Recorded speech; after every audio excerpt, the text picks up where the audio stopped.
So, I'm going to talk to you about a very boring car, the Prius. Now, Mark 1 Priuses can be had quite cheaply now. This is a slightly broken one that I got for training purposes, which is ideal. And you can get ones that work but are a bit tatty for about 600-700 quid. Why would you want to buy a Prius, I hear you exclaim? Well, because of this bit here. Now, this bit is the gearbox.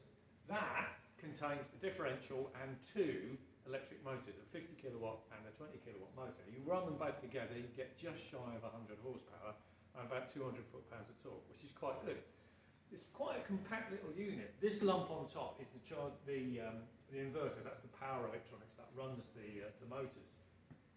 And that means you can take that lump and put it into a classic car and make something a bit more interesting. Why would you want to do that? Oh, we can't take out the engine out of a classic car, can we? Well, we can. And the reason for that is that you can end up with a lovely classic car that you can drive reliably every day, starts when it's cold, it's not an issue, and you can just drive it. You're not worried about sorting out the points, the timing, keeping the engine sweet all the time. You can just enjoy it and drive it. Enjoy the chassis, the way it handles round corners.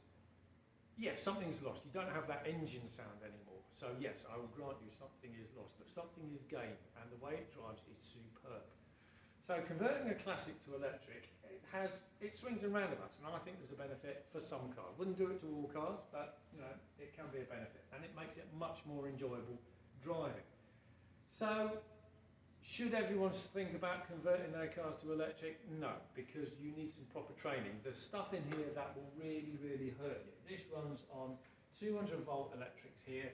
This has got a boost circuit in it that takes it up to 400 volts. So if you get involved with some of the wires here and you don't know what you're doing, it's going to hurt you. And it's going to more than hurt you. It's going to do a lot of damage.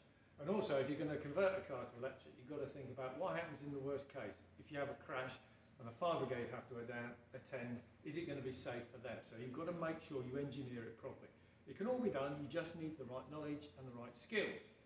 So if you have the right knowledge and the right skills, why wouldn't you convert your car to electric? I think there's a lot of benefits. I think a lot of people are going to be doing this. And it means that we can have classic cars, things like MGBs, Minis, Fiat 500s, even Fiat X19. Ronan was quite keen on doing a Fiat X19, so we might actually do that.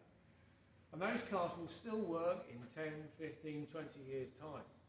Maybe fuel supplies get a bit more tricky then. You can still enjoy your classic car. It still looks great, it still handles great, it's still a lovely place to be. But now you've got a sustainable power source that will keep you going for decades to come. So I think, swings and roundabouts, I think there's an argument for it, there's an argument against it. I think probably with this I've upset almost everybody, so thank you for watching.